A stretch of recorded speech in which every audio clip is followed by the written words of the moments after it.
Ma femme a perdu la mémoire il y a 3 ans. Mardi dernier, je l'ai emmenée voir un neurologue à Lyon. Quand ma fille est sortie pour prendre un appel, les mains du médecin tremblaient tandis qu'il se penchait vers moi et chuchotait avec urgence: Vous devez éloigner votre femme de votre fille immédiatement. Avant qu'il ne puisse expliquer pourquoi, Amélie est revenue, serrant son sac à main de créateur avec des jointures blanches et ce même sourire inquiet qu'elle arborait depuis des mois. J'apprécierais vraiment que vous me disiez d'où vous me rejoignez et quelle heure il est chez vous en ce moment. Cet avertissement tremblant du médecin allait changer nos vies pour toujours. Mais laissez-moi commencer par le début de ce cauchemar. Je m'appelle Pierre Moreau, 65 ans, ingénieur civil à la retraite. Ma femme, Sophie, a 62 ans, ancienne institutrice qui illuminait autrefois chaque pièce. Ces derniers temps, elle se souvient à peine de mon nom. Certains matins, le déclin a commencé progressivement. Lunettes oubliées, histoires répétées. Je me disais que c'était le vieillissement normal. Mais puis est venu le matin où elle ne pouvait plus se souvenir de sa fameuse recette de tarte aux pommes, perfectionnée pendant 30 ans. C'est là que j'ai su que quelque chose n'allait pas. Amélie insistait pour que nous voyions un spécialiste. Elle montait de Paris tous les week-ends, ses talons claquant sur notre parquet, son parfum coûteux remplissant les pièces qui sentaient habituellement le café et le savon à la lavande de Sophie. Elle était devenue par défaut la principale aidante de Sophie. En tant qu'ingénieur conseil, je voyageais fréquemment pour des projets. Quand l'état de Sophie s'est aggravé, Amélie est intervenue sans effort. Mais il y avait quelque chose dans ses yeux que je ne pouvais pas identifier. Un regard calculateur quand elle pensait que personne ne regardait. Elle photographiait nos meubles anciens, posait des questions sur les actes de propriété, se demandait à voix haute s'il fallait mettre à jour notre testament. Papa, toi et maman vieillissez, disait-elle. Il faut être pratique. La procuration. Que se passe-t-il si tu ne peux plus prendre de décision? Je changeais toujours de sujet. Ces conversations me donnaient la chair de poule. Le docteur Martin était plus jeune que prévu, peut-être 50 ans, avec des lunettes cerclées de métal et des mains nerveuses. Il avait été chaudement recommandé, soi-disant l'un des meilleurs neurologues de la région Rhône-Alpes. Il examina Sophie en notre présence. Test de mémoire, contrôle de coordination, questions auxquelles elle répondait avec une confusion croissante. Quelle année sommes-nous, Madame Moreau? 2021. Qui est le président? Sarkozy ou Chirac? Ma gorge se serra. Nous étions en 2024. Le docteur Martin prit des notes urgentes, les mains tremblantes. Monsieur Moreau, j'aimerais des tests supplémentaires. Cette perte de mémoire progresse plus rapidement qu'un déclin typique. Il jeta un coup d'œil à Amélie. Je dois examiner son historique complet de médicaments. Les interactions médicamenteuses peuvent accélérer les symptômes cognitifs. Maman ne prend presque rien, dit Amélie légèrement. Juste des pilules pour la tension et des vitamines. Qui gère ces médicaments? Amélie le fait, dis-je. Elle organise le pilulier hebdomadaire de maman. Elle a été incroyablement utile. Quelque chose traversa son visage. De l'alarme. Avant que je puisse l'interpréter, Amélie se leva brusquement. Désolé, je dois prendre cet appel. Elle regarda son téléphone, bien que je n'ai entendu aucune sonnerie. Je reviens tout de suite. Au moment où la porte se ferma, l'attitude du docteur Martin se transforma. Il se pencha en avant, les jointures blanches contre son bureau. Monsieur Moreau, chuchota-t-il avec urgence. Vous devez éloigner votre femme de votre fille immédiatement. Mon cœur s'emballa. De quoi parlez-vous? Les dossiers médicaux, le schéma du déclin, la chronologie, j'ai déjà vu ça. Certaines substances peuvent induire des symptômes identiques à la démence. Elles causent une véritable perte de mémoire, mais les effets peuvent être réversibles si détectés tôt. La pièce bascula. Qu'est-ce que vous dites? Votre femme pourrait ne pas avoir de démence du tout. Elle pourrait être... La porte s'ouvrit. Amélie se tenait là, serrant son sac, ses yeux allant de l'un à l'autre avec une évaluation acérée. « Désolé, ça a pris longtemps, dit-elle doucement. Tout va bien, docteur? Le trajet du retour sembla plus long que d'habitude.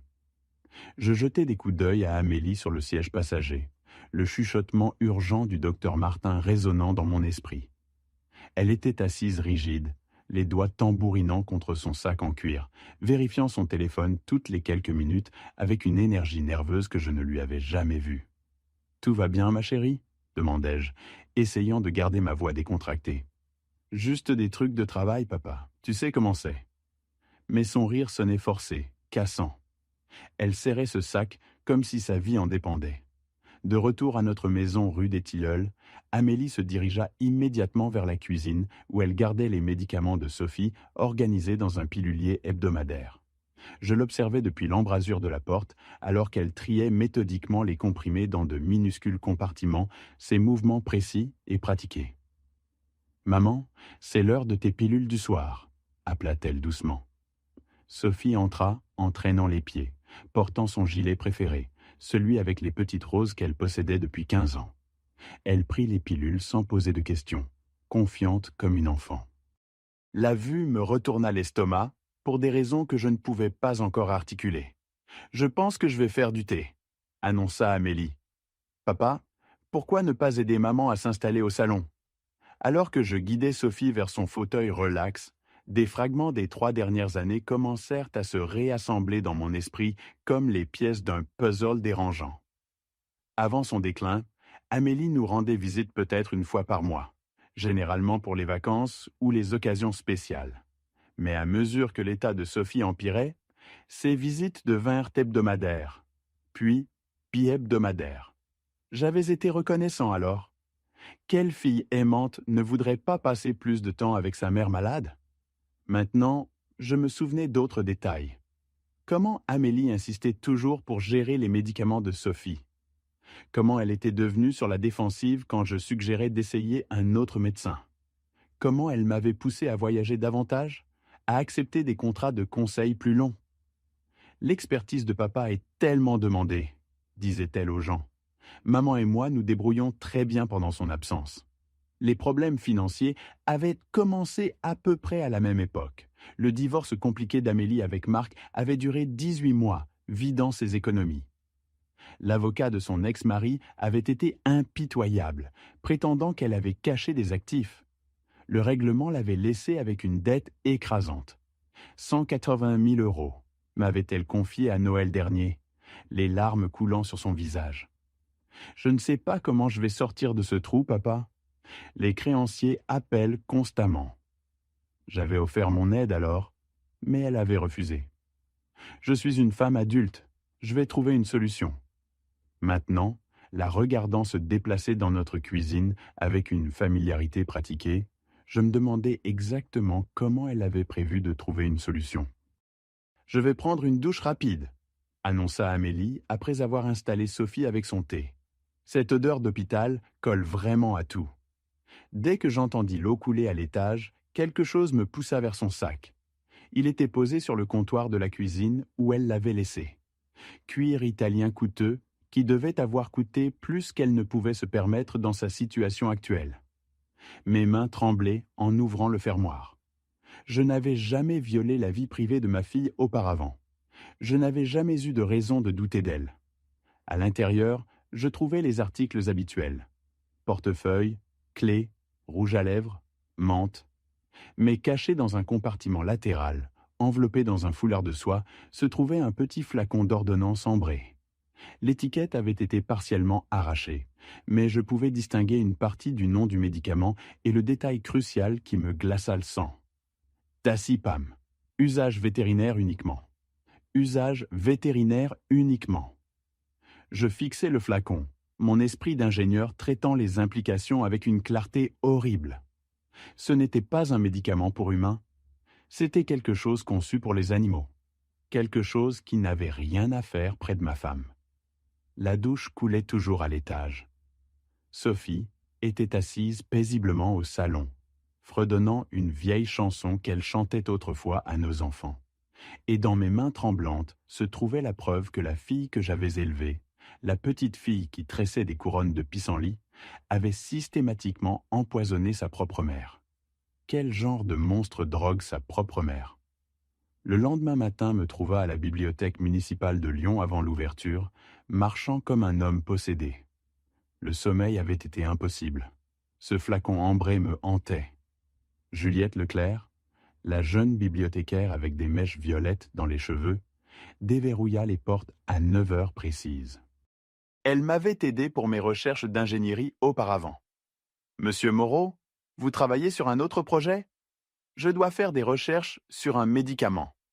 Dazipam, qualité vétérinaire. Ses sourcils se levèrent, mais elle ne posa pas de questions. En 20 minutes, nous avions consulté des revues médicales et des bases de données pharmaceutiques. Ce que j'appris fit trembler mes mains. Le Dazipam était un sédatif animal pour les animaux anxieux.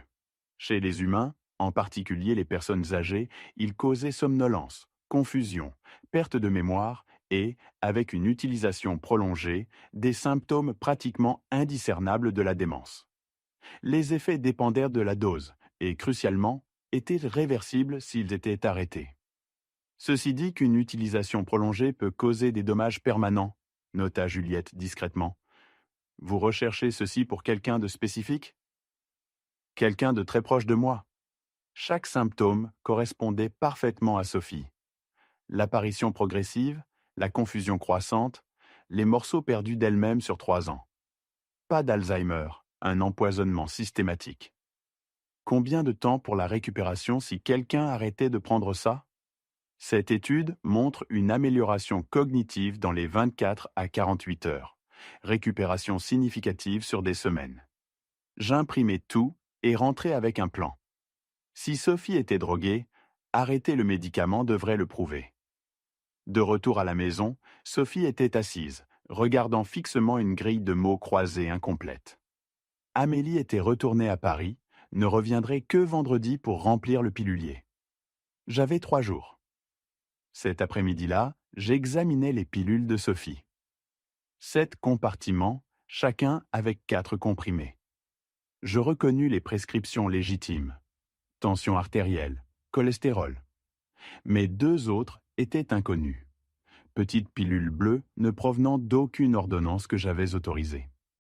Utilisant la loupe de mon atelier, je trouvais de minuscules marques. Des 5, Dazipam 5 mg.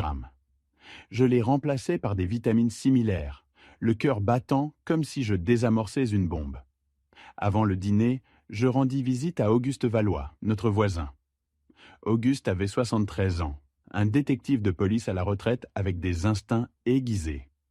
Auguste, hypothétiquement, si quelqu'un découvrait un empoisonnement familial, quelle serait l'approche la plus intelligente? Auguste m'étudia attentivement. Hypothétiquement, obtenir d'abord des preuves, tout documenter et faire très attention. Les gens qui empoisonnent ne s'arrêtent généralement pas à une seule victime quand ils sont menacés. Ce soir-là, Sophie prit ses pilules modifiées sans poser de questions. Je surveillais les changements, les signes que ma théorie pourrait être correcte. 24 heures plus tard, je lisais quand Sophie apparut dans l'embrasure de la porte, plus alerte que je ne l'avais vue depuis des mois. Elle tenait la grille de mots croisés, plusieurs indices complétés de son écriture familière. « Pierre », dit-elle, et quelque chose dans sa voix me fit lever les yeux. Ses yeux étaient plus clairs, plus concentrés. Pourquoi est-ce que je me sens si vive aujourd'hui? 48 heures sans le médicament caché transformèrent ma femme. Pas parce qu'elle avait changé, mais parce que je voyais enfin la vraie Sophie, après 3 ans, à la regarder s'effacer. Jeudi matin, elle était levée avant moi, quelque chose qui ne s'était pas produit depuis son déclin. Je la trouvais en train de préparer le petit déjeuner, fredonnant une vieille chanson de Carole King. L'odeur du bacon remplissait l'air. « Bonjour mon cœur », dit-elle en se tournant avec un sourire qui atteignait ses yeux. « J'ai pensé faire ton plat préféré. Tu te souviens comme tu disais que mes œufs brouillés étaient meilleurs qu'au restaurant ?» Je me souvenais. Plus important encore, elle se souvenait. « Comment te sens-tu aujourd'hui ?»« Différente, comme si je marchais dans le brouillard et que soudain le soleil est sorti. » Elle sembla inquiète. « Pierre, quelque chose n'allait vraiment pas chez moi, n'est-ce pas? Comment lui dire que notre fille l'avait empoisonné? De quoi te souviens-tu? » Des morceaux, des fragments. Je me sentais perdu, effrayé, comme si je disparaissais. Sa voix se brisa. Je me noyais, Pierre, incapable d'appeler à l'aide. Une voiture entra dans notre allée. La BMW d'Amélie, 2 jours en avance. Sophie, écoute-moi, dis-je avec urgence. Fais semblant d'être confuse comme avant. Quoi? Pourquoi? Maman, papa, j'ai apporté le déjeuner. La porte claqua. Amélie apparut, prenant la scène. Sophie alerte, le petit déjeuner cuisiné. Maman semble différente aujourd'hui, dit-elle lentement, se dirigeant vers le pilulier. Tu dois être fatiguée. Pourquoi ne prends-tu pas tes médicaments? Elle n'a pas besoin de ses pilules. La main d'Amélie se figea. Papa, maman a besoin de ses médicaments. Quels médicaments, Amélie? Je sortis le flacon ambré. Comme celui-ci? La couleur quitta son visage. Où as-tu trouvé ça? Dans ton sac. Tazipam, usage vétérinaire. Tu veux expliquer? Tu ne comprends pas? Je comprends parfaitement. Tu as drogué ta mère pendant 3 ans. Amélie s'effondra sur une chaise, en larmes. Je n'ai jamais voulu que ça aille aussi loin. Ça a commencé petit pour la ralentir, la rendre plus gérable. Le divorce, les dettes. 140 000 euros, papa.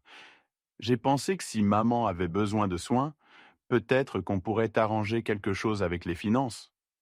Tu as détruit 3 années de sa vie. Je vous aime, j'aime maman. Non, ma voix était de glace. Tu aimes notre argent. Amélie essuya ses yeux, le calcul revenant. Tu es paranoïaque, papa? J'ai déjà parlé avec des avocats d'option de tutelle. Les tribunaux prennent la maltraitance très au sérieux quand des membres de la famille font des accusations non fondées. Sors de ma maison. Papa, sors. Tu n'es plus la bienvenue. Si tu reviens, je te ferai arrêter. À la porte, elle se retourna. Ce n'est pas fini. Un juge verra que je suis la seule qui essaie d'aider. Le lendemain, chez Maître Beaumont. Monsieur Moreau, ceci constitue des accusations criminelles graves. Nous avons besoin de preuves médicales, de documentation du mobile financier, de témoignages d'experts. À l'hôpital de la Croix-Rousse, les analyses sanguines furent prélevées. Le docteur Martin confirma. Niveau significatif de dacipam, environ 5 mg par jour pendant des mois. Empoisonnement systématique calculé pour causer une déficience cognitive. Thomas arriva de Grenoble, ayant vieilli du jour au lendemain. Dis-moi que c'est une erreur. Je lui tendis les preuves. Il pâlit. Elle a tué maman pendant 3 ans? Il s'effondra en sanglots. J'aurais dû voir. La commissaire Durand arriva avec 2 officiers. Nous avons assez pour maltraitance, fraude et mise en danger. Le mandat est émis. Nous l'arrêterons demain. C'est toujours ma fille. Auguste posa sa main sur mon épaule. Tu protèges ta femme? Parfois, c'est ce que l'amour exige. Vendredi matin, Sophie jardinait. J'entendis la BMW d'Amélie. Elle entra, sac de pharmacie en main. J'ai apporté la nouvelle ordonnance de maman. Par la fenêtre, 2 voitures de police banalisées attendaient. Où est maman? Elle est dehors. Coup à la porte.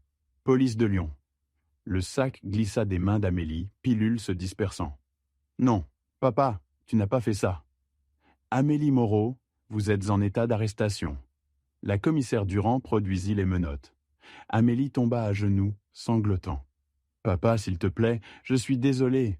Je n'ai jamais voulu que ça aille aussi loin. Sophie apparut depuis le jardin, horrifiée. C'est ma petite fille? Thomas émergea de la cuisine, visage gravé de culpabilité. Amélie, je suis désolé. Ce n'est pas ta faute, Tom, c'est la mienne. Alors qu'il l'emmenait, elle se retourna. Maman, je t'aime. Je sais que tu ne peux pas me pardonner, mais je t'aime. Les voisins observaient, choqués. Je regardais Amélie monter dans la voiture de patrouille, menottes au poignet. J'ai perdu ma fille pour sauver ma femme, dis-je, les mots ayant le goût de cendre. Auguste apparut. Tu as fait ce que tu devais faire, Pierre. Parfois, protéger ceux qu'on aime signifie faire des choix impossibles. La commissaire me tendit sa carte. Le procès est prévu pour le mois prochain. Nous aurons besoin de vos témoignages. Le palais de justice de Lyon bourdonnait d'une tension silencieuse par un matin gris d'octobre. Amélie entra en combinaison orange, paraissant plus jeune que ses 38 ans. Son avocat, maître Deschamps, costume coûteux, cheveux argentés, 500 € de l'heure, avait fait le déplacement depuis Paris. L'État prouvera, commença maître Beaumont, qu'Amélie Moreau a systématiquement empoisonné sa mère pendant 3 ans, en utilisant des sédatifs vétérinaires pour simuler une démence. Il brandit le flacon ambré. Ce médicament a été administré quotidiennement, causant 3 années de vie volée. Le docteur Martin témoigna. Les analyses montrent un dosage régulier et délibéré. C'était un empoisonnement systématique conçu pour incapaciter.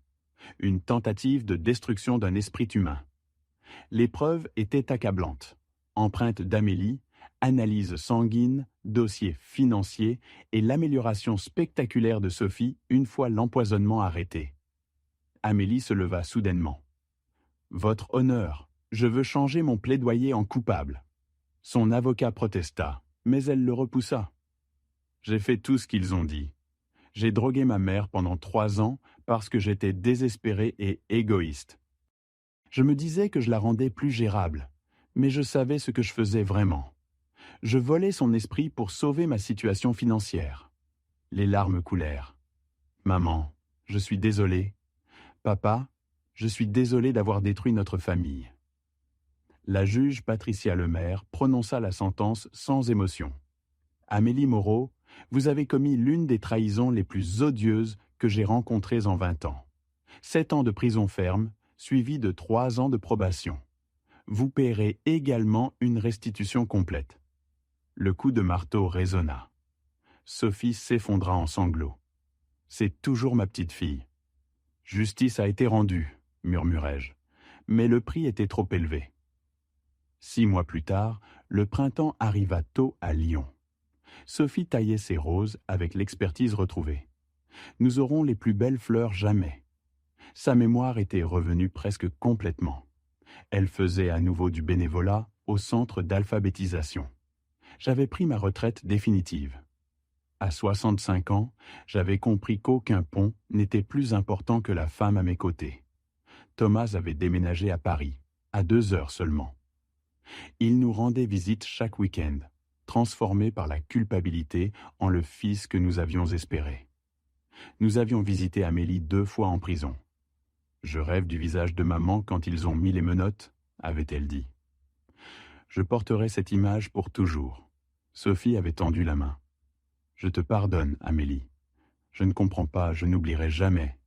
Mais je te pardonne parce que tu es toujours mon enfant. » Nous n'étions pas retournés depuis 3 mois. Auguste continuait d'être notre roc. La tragédie, c'est qu'elle a choisi d'exploiter cette confiance au lieu de l'honorer. J'avais commencé à parler dans les centres communautaires sur la maltraitance des personnes âgées. Parfois, le plus grand danger vient de ceux que nous aimons le plus. Non pas parce que l'amour est dangereux, mais parce qu'il nous fait vouloir croire le meilleur, même quand les preuves suggèrent le contraire. Notre mariage, testé par 3 ans de confusion, en était ressorti plus fort. « Nous sommes des survivants », dit Sophie. « Peut-être que notre but est d'aider d'autres familles. » Assis là où j'ai découvert ce flacon ambré, je réalise combien tout change quand nous choisissons de voir la vérité. Notre famille ne sera jamais la même. Nous porterons toujours les cicatrices de la trahison, mais nous sommes vivants, ensemble. Et nous utilisons notre douleur pour protéger les autres. La confiance aveugle a failli détruire tout ce que je chérissais. Ne soyez pas comme moi. N'ignorez pas les signes quand quelqu'un que vous aimez commence à changer. La leçon la plus difficile n'est pas de reconnaître le poison dans des flacons. C'est de reconnaître quand l'amour devient manipulation, quand le soin devient contrôle. J'ai passé 3 ans à regarder ma femme disparaître, alors que chaque instinct criait que quelque chose n'allait pas. Dieu m'a donné ce moment avec le docteur Martin, son avertissement chuchoté. Mais j'ai failli le manquer parce que je ne pouvais pas imaginer mon propre enfant capable d'une telle trahison.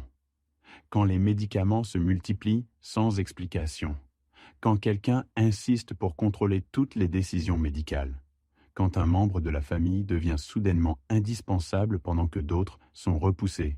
Faites attention. Ce sont des drapeaux rouges écrits à l'encre invisible. Protéger nos proches signifie parfois les protéger de la famille. J'ai failli perdre Sophie pour toujours parce que j'aimais trop Amélie pour la voir clairement. Faites confiance, mais vérifiez. Aimez, mais restez vigilants. Les plus grandes trahisons viennent souvent enveloppées dans le langage du soin. Notre histoire prouve que même dans les plus sombres trahisons familiales, la justice peut prévaloir et l'amour survivre, bien que changé pour toujours. Merci d'avoir écouté mon histoire.